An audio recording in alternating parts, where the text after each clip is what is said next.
আসসালামু আলাইকুম রহমতুল্লাহ।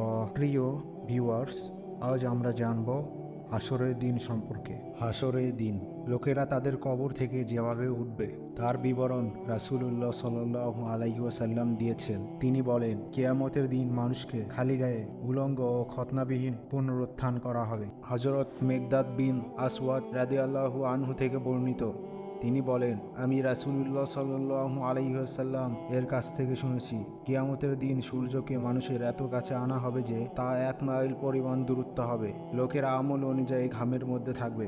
যখন আল্লাহ বিচার করার জন্য সমাসীন হবেন, তখন নবী সাল্লাল্লাহু আলাইহি ওয়াসাল্লাম মানুষের জন্য সুপারিশ করবেন। লোকজন হযরত আদম, হযরত নূহ, ইব্রাহিম, মূসা, ঈসা আলাইহিসসালামের কাছে এলে তারা অপারগতা প্রকাশ করবেন।